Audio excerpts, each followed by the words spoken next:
Καλησπέρα σας κυρίες και κύριοι.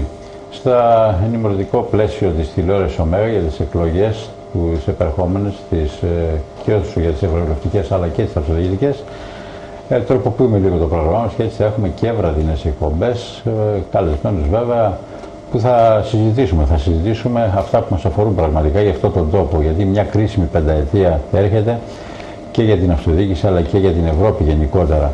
Είναι θέματα που πρέπει να συζητάμε εδώ μαζί, εσείς που από εκεί, που από το χώρο σας που μας παρακολουθείτε, και κάνουμε το ξεκίνημα σήμερα με πρόσωπο βέβαια που μπορεί να μην συμμετέχει σε αυτές τις εκλογές, αλλά σίγουρα έχει γράψει τη δική του ιστορία και δεν πρόκειται φυσικά να αποστρατευτεί γενικά από τα κοινά.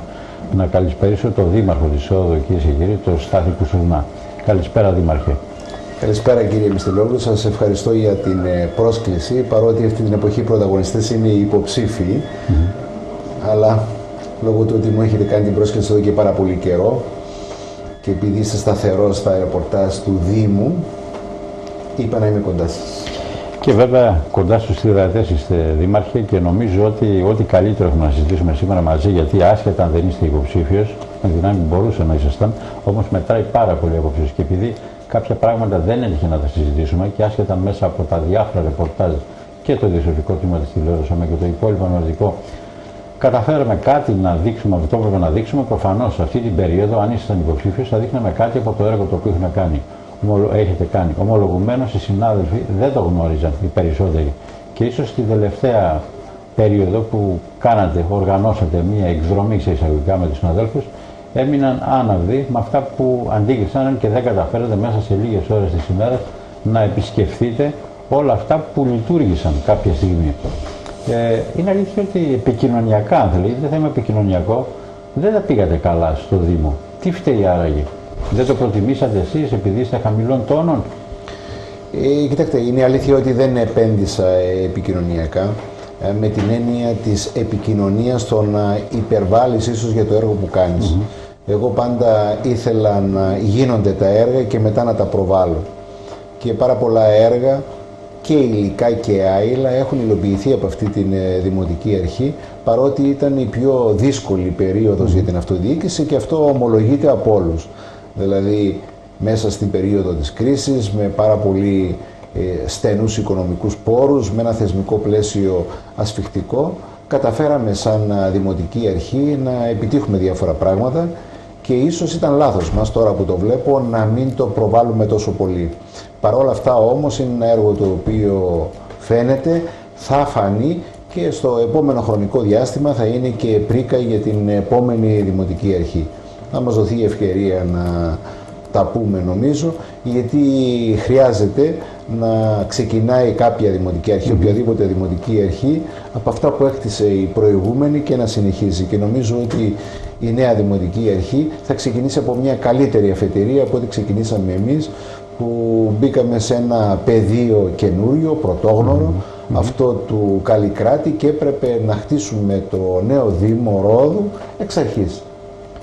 Βέβαια στηριχθήκαμε στους πρώην 10 δήμους, στα νομικά τους πρόσωπα, στις εταιρείες τους, αλλά η εφετηρία που ξεκινήσαμε ήταν αρνητική, με την έννοια δηλαδή του βάρους που δόθηκε στην Δημοτική Αρχή και σε επίπεδο οικονομικό και σε επίπεδο οργανωτικό. Ήταν μεγάλο το βάρος, Δήμαρχε, και βέβαια περισσότερο μπορώ να πω το βάρος ήταν στα οικονομικά. Όμως εγώ θα συμφωνήσω μαζί για την πρίκα, αλλά η πρίκα ανήκει βέβαια στους Ροδίτες, στο Ροδιακό Λαό και κατά επέκταση στους Δεκανήσιους, και όχι στην επόμενη Δημοτική Αρχή, όποια και να είναι αυτή. Και είναι πάρα πολύ μεγάλη. Ναι, συμφωνώ και στο θέμα της. Ναι, γιατί λέγεται, ας πούμε, αφήνουμε πρίκα.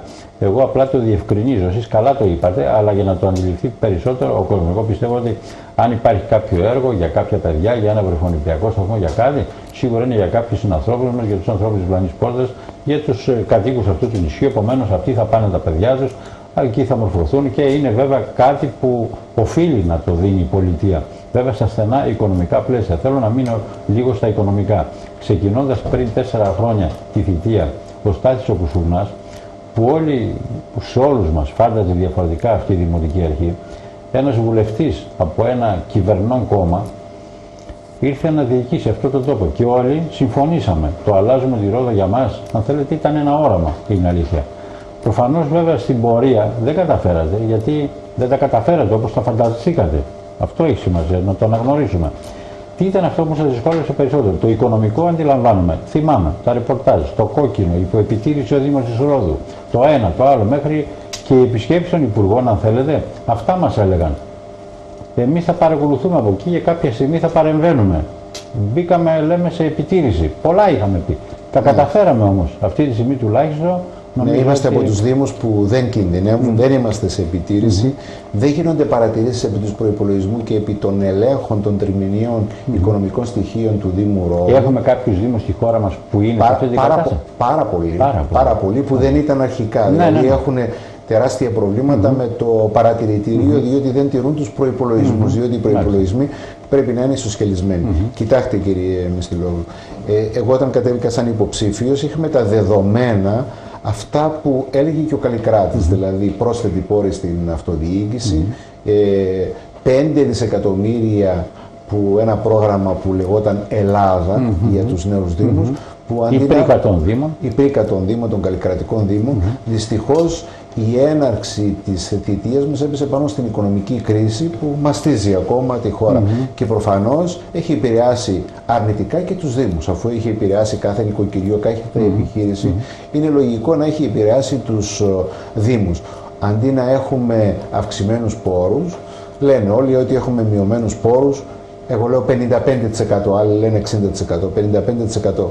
Καταλαβαίνετε, σε περίοδο κρίσης που πρέπει οι Δήμοι να ανταποκριθούν στις μεγάλες αυξημένες κοινωνικές ανάγκες που έχουν οι πολίτες, να έχουν μειωμένους πόρους. Θα θέλαμε και εμείς και εγώ σαν Δήμαρχος να έχουμε χρήματα εξιδίων πόρων, να βελτιώσουμε τα πεζοδρόμια μας, να κάνουμε ασφαλτοστρώσεις κλπ.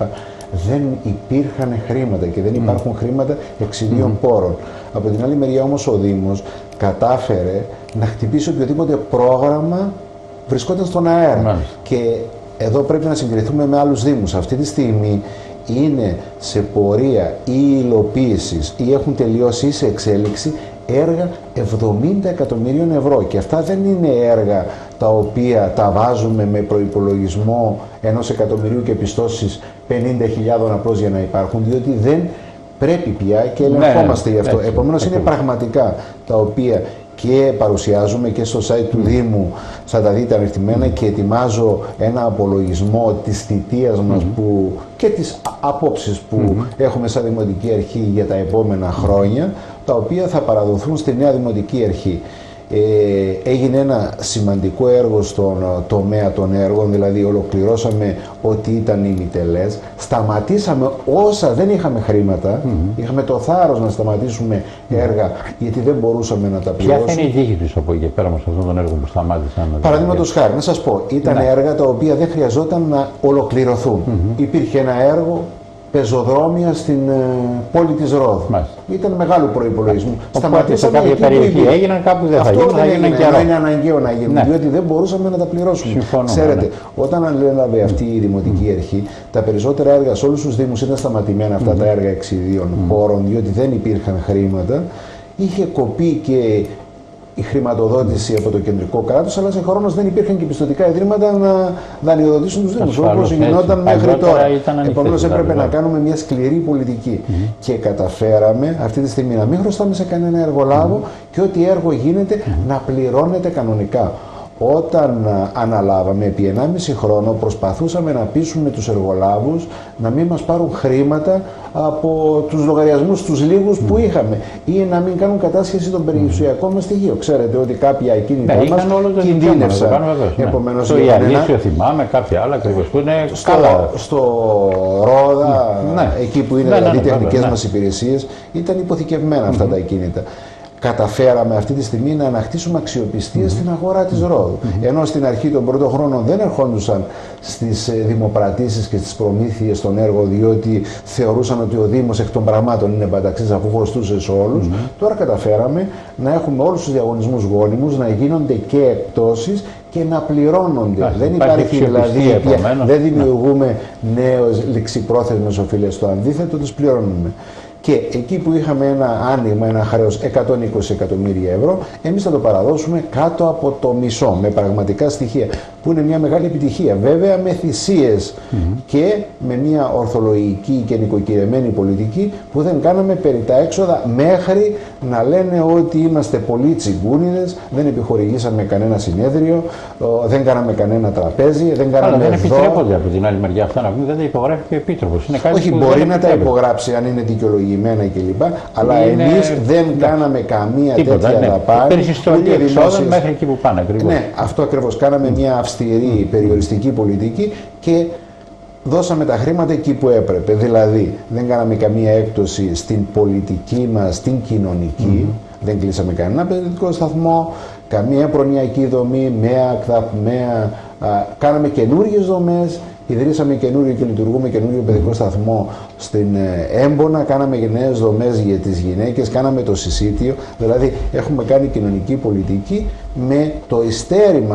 Πραγματικά ο Δήμος στάθηκε λόγω των ιδιαιτέρων εσόδων που έχει και αυτό το στηρίζουν οι ροδίτες πολίτες και οι επιχειρηματίες ή πρόκειται το διφοδό ή το φόρο εισοδήματος που εξαιρούμαστε εν σχέση με τις άλλες περιοχές της χώρας. Έχουμε δηλαδή πρόσθετα έσοδα. Αν δεν είχαμε αυτά, δεν θα στηριζόταν ο Δήμος της Ρόδου. Αυτή τη στιγμή ο Δήμος της Ρόδου δεν κινδυνεύει, δεν είναι στο κόκκινο, δεν είναι στο κίτρινο, δεν γίνονται παρατηρήσεις. Είναι πραγματικά δήμαρχοι όμως αυτή η εικόνα και ευτυχώς βέβαια που δεν είναι προεκλογική συζήτηση, γιατί δάλλως θα είχαμε κατηγορηθεί σε αυτή τη συζήτηση, αν την κάναμε τώρα μερικές μέρες που θα είχαμε βέβαια την υποχρέωση όπως με τους άλλους να κάνουμε. Πάλι την αλήθεια θα λέγαμε, όμως προφανώς να είχαμε κατηγορηθεί ότι προβάλλουμε κάποιο έργο που να μην έτσι. Κατά τη γνώμη σας, τι είναι αυτό που δυσαρέστησε, αν θέλετε, τους συμπολίτες μας αυτού του νησιού, βέβαια δεν είναι ο μόνος. Να σας πω. Που μέχρι πρότινος, μέχρι να ακούσουν ότι ο Στάθης Κουρθουνάς δεν είναι υποψήφιος, τον είχαν κάθε μέρα στο στόμα του, σαν καραμέλα. Και από την άλλη μέρα σχεδόν άλλαξαν άρδιν ακόμη και δημοσιεύματα συναδέλφων. Να μην πάμε μακριά. Κοιτάξτε, να σας πω. Έχουν οι πολίτες δίκαιο στον τομέα της καθημερινότητας, που η καθημερινότητα πάντα ταλανίζει τους Δήμους και την τοπική κοινωνία. Δεν έχουν αυτοματισμούς οι Δήμοι για να επιλύουν τα μεγάλα προβλήματα που υπάρχουν στην καθημερινότητα. Παρ' όλα αυτά, αν τα δει κανείς ρεαλιστικά και συγκριτικά, δυστυχώς στη Ρόδο δεν μπορούμε να τα δούμε συγκριτικά με άλλους Δήμους, διότι είμαστε νησί, είναι περιορισμένος ο χώρος. Όσοι έχουν όμως ταξιδέψει σε άλλα νησιά. Παραδείγματος χάρη, ήταν ο αντιδήμαρχός μου πριν το Πάσχα στην Κέρκυρα και μου είπε τις εντυπώσεις του. Οι άλλοι συμπατριώτες μας πήγαν εκδρομή στη Θεσσαλονίκη και μου είπαν τις εντυπώσεις τους. Δηλαδή, αν συγκριθούμε με άλλες περιοχές, είμαστε σε πολύ καλύτερη μοίρα. Δεν πρέπει όμως να είναι κριτήριο. Η Ρόδος είναι Ρόδος και πρέπει να έχουμε υψηλό επίπεδο υπηρεσιών. Στον τομέα της καθημερινότητας, το έχω πει πολλές φορές και εγώ δεν είμαι ευχαριστημένος. Δηλαδή, είχαμε προβλήματα στον τομέα της καθαριότητας. Όμως, κατάφερα από τους λίγους Δήμους στη χώρα που πέρα από ιδεολογήματα συνεργάζομαι με τον ιδιωτικό τομέα. Έχει μπει ιδιώτης στο 35% περίπου του όγκου της αποκομιδής. Εκεί που είναι το βάρος βέβαια. Εκεί που είναι το βάρος και από το Σεπτέμβριο η εικόνα είναι πολύ καλύτερη εν σχέση με παλιά. Επομένως ένα θέμα το αντιμετωπίσαμε. Στο τομέα της καθημερινότητας με τα πεζοδρόμια, με τις λακκούδες, μπορώ να πω ότι επειδή είμαι πολίτης αυτής της πόλης, συγκριτικά με άλλες εποχές, είμαστε καλύτερα παρά τους λιγότερους πόρους και τα λιγότερα μέσα. Δηλαδή, πολύ γρήγορα αντιδρούσαμε και έστω με στοιχειώδη μέσα καταφέρναμε να κλείσουμε τις λακκούβες και συνέχεια επεμβαίνουμε. Υπάρχει βέβαια μία γκρίνια που η γκρίνια αυτή στους πολίτες είναι δικαιολογημένη λόγω της κρίσης. Κάπου πρέπει να ξεσπάσουν και ξεσπούν στο πολιτικό σύστημα ή στο κεντρικό ή και στο τοπικό. Αυτό δεν αφορά μόνο τον Δήμο Ρόδου, αφορά όλους τους Δήμους της χώρας. Γι' αυτό θα δείτε ότι. Βέβαια, ο πολίτης να μην έχει εικόνα τι γίνεται στην υπόλοιπη χώρα αυτό και ακριβώς. να μην τον ενδιαφέρει, γιατί σου λέει: εγώ εδώ ζω και εμείς έχουμε μια ιδιαιτερότητα βέβαια, γιατί δεχόμαστε το προϊόν τέτοια και δεχόμαστε εκατοντάδες χιλιάδες κόσμο. Και βέβαια ο καθένας έχει και στο πράσινο δεν είμαι ευχαριστημένος εγώ ο ίδιος. Δηλαδή βλέπω και εγώ στις δεντροστοιχίες, στα χόρτα, βλέπω στα παρτέρια που έχουμε πάρα πολλά ευτυχώς στο πράσινο. Είναι Μάης και ακόμα δεν έχουν καθαριστεί. Μπορώ να πω όμως ότι η υπηρεσία πρασίνου μόνο του Δήμου Ροδίων ήταν 74 άτομα. Τώρα έχουμε 45 για όλο το νησί. Παρ' όλα αυτά έχουμε κάνει μια εργολαβία που και εδώ με ιδιώτη θα μας βοηθήσει. Περιμένουμε. Προκειμένου, ναι, γιατί είναι αλήθεια ότι λόγω του ότι είχαμε βροχές μέχρι τελευταία, αλλά έχουμε και απότομες θερμοκρασίες, αυτά και σήμερα δεν κλαδέψει, αύριο πάλι θα έχει το ίδιο φαινόμενο. Επομένως, βέβαια, και εδώ έπρεπε να αντιμετωπίσει κάπως λίγο και ο εθελοντισμός. Γιατί δεν λέω, ευθύνη έχουμε όλοι μαζί. Δεν μπορούμε να στηριζόμαστε. Αλλά ένα δεντράκι όμως, το οποίο είναι έξω από την επιχείρηση, έξω από το σπίτι μου, θα έπρεπε να το καθαρίσω και ο ίδιος. Δεν είναι δύο χορταράκια να τα βγάλει ο καθένας. Θα άλλαζε. Παρά να παίρνω δίλημα και να πω παιδιά, εδώ έγινε Ρουμάνι και δεν περνάω το πεζοδρόμιο. Μπορεί ο ίδιος ο να πολίτης πάει σε μια περιοχή, δεν λέω. Το μόνο που είναι κοινό να καθαριστεί. Δεν έχει κανένα σπίτι απ' έξω, δεν θα το κάνει. Αλλά έξω από την πόρτα μας νομίζω έχουμε την ευθύνη ο καθένας να είναι κάπως καλοπισμένο, όπως για ένα παλιά νοικοκυριό. Επομένως στην καθημερινότητα, και εγώ δεν είμαι ευχαριστημένος. Στο καλό υπάρχει το καλύτερο και το άρεστο. Ποτέ όμως δεν ήταν οι πολίτες ευχαριστημένοι με την καθημερινότητα σε καμία δημοτική αρχή. Τώρα, με την κρίση που υπάρχει και τους λιγότερους πόρους, είναι λογικό να έχουμε μικρότερη δυναμική να αντιμετωπίσουμε την καθημερινότητα. Δηλαδή, εκεί που έπαιρναν 200 υπαλλήλους, εποχικό προσωπικό, οι 10 δήμοι, τώρα θα μας ενέκριναν 45. Θα έχουμε αυτή τη στιγμή και περιμένουμε το ΑΖΕΠ να εγκρίνει την προκήρυξη για να πάρουμε αυτούς τους 45 εποχικούς υπαλλήλους. Στο πράσινο δεν μας εγκρίνουν κανένα. Διότι θεωρείται ότι δεν είναι ανταποδοτικού χαρακτήρα. Ότι δεν εισπράττουμε δηλαδή για να πάρουμε. Εισπράττουμε, πώς δεν εισπράττουμε άμεσα. Δεν φαίνεται, αλλά δεν μπορεί να πει ότι. Έτσι το εξηγούν και δεν μας εγκρίνουν προσωπικό. Μέχρι που ζητήσαμε 10 άτομα για την κοιλάδα των πεταλούδων και δεν το ενέκριναν. Που εκεί έχουμε έσοδα, έχουμε ανταποδοτικότητα. Δυστυχώς, λόγω του ότι έχουμε προεκλογική περίοδο, αυτή την κατηγορία δεν την ενέκρινα. Είναι και αυτές οι στρεβλώσεις του συστήματος που πρέπει να αντιμετωπιστούν. Είναι δηλαδή καθημερινά θέματα που τα έχουμε διαπιστώσει όλοι οι δήμοι της χώρας και πρέπει να επιληθούν. Όμως υπάρχουν προβλήματα, δήμαρχε, και δεν σας διακοπώ, νομίζω, επειδή είναι για την καθημερινότητα. Παράδειγμα, η Μεσαιωνική πόλη, από ό,τι λένε τουλάχιστον, έχουμε προβλήματα με τις πλάκες. Είναι αλήθεια, όντως, αυτές οι πλάκες μπορεί να είναι ντόπιες, να το πω έτσι απλά, είναι η γνωστή πλάκα Λάρδου, όμως δεν είναι και αυτή που έχει τις ιδιαίτερες αντοχές. Διότι έχουμε περνάνε βαριά αυτοκίνητα βαριά, Σοκράτους και χαλάνε. Ιδίως στην ανηφόρα, δηλαδή ψηλά, εκεί που είναι το τζαμί. Να σας ενημερώσω τώρα, γιατί περνάω κι εγώ, δίχως να το διατυμπανίζω ότι περνάω και έχω η εικόνα τι γίνεται. Και προχθές πέρασε. Πράγματι έχουμε πρόβλημα. Τον πρώτο χρόνο μη είχαν διαβεβαιώσει οι υπηρεσίες ότι μπορούσαν να ανταποκριθούν μόνες τους. Είχαμε κάποιο εργατοτεχνικό προσωπικό, το οποίο και αυτό φθήνει σιγά σιγά. Δεν καταφέραμε να έχουμε τις προμήθειες λόγω του ότι μας θεωρούσαν ότι είμαστε αφαιρέγγοι. Και σιγά σιγά κάναμε εργολαβία. Φέτος έχουμε εργολαβία 100.000 ευρώ, εκτός του ότι η προμήθεια φέτος είναι γόνιμη για πλάκες. Έχουμε πάρει 300 τετραγωνικά μέτρα και έχουν ξεκινήσει τα συνεργεία τα δικά μας και τοποθετούν τις πλάκες, που μαζί με τις δικές μας δυνάμεις, τα αυτεπιστασία δηλαδή, αγοράσαμε τις πλάκες και βάζουμε. Έχουμε και ένα εργολάβο, τον οποίο θα λέμε κάνε το ένα, κάνε το άλλο. Έγινε ο διαγωνισμός, εγκρίθηκε από την περιφέρεια, εντός των ημερών υπογράφουμε σύμβαση που η δική του υποστήριξη. Είναι θέμα καθυστέρησης της όλης διαδικασίας, πρέπει να βρεθεί και η φόρμουλα πώς θα λειτουργήσει. Ναι, δηλαδή τώρα το έχουμε λύσει. Είναι ζήτημα ημερών. Οι δικές μας οι δυνάμεις όμως, επειδή έχουν μεγάλες φθορές, δεν μπορούμε να ανταποκριθούμε με το προσωπικό που έχουμε 2 συνεργεία. Θα μπει και ο ιδιώτης, και δεν είναι μόνο η παλιά πόλη, είναι και το ιστορικό κέντρο και οι γειτονιές όπου έχουμε κυβόλισσες, όπου έχουμε πλάκες, γιατί με το χρόνο φθύρονται. Και πρέπει να υπάρχουν πάντα και ίδιες δυνάμεις και εργολάβοι να ανταποκρίνονται. Έχουμε καταφέρει, επειδή αυτά δεν χρηματοδοτούνται από άλλους πόρους, αλλά από ίδιους πόρους, έχουμε καταφέρει και φέτος έχουμε 800.000 προϋπολογισμό από ίδιους πόρους, από τις οικονομίες. Πρώτη φορά, δηλαδή στους 3 προϋπολογισμούς δεν είχαμε τη δυνατότητα ιδίων πόρων. Φέτος έχουμε 800.000, του χρόνου θα είναι 1.800.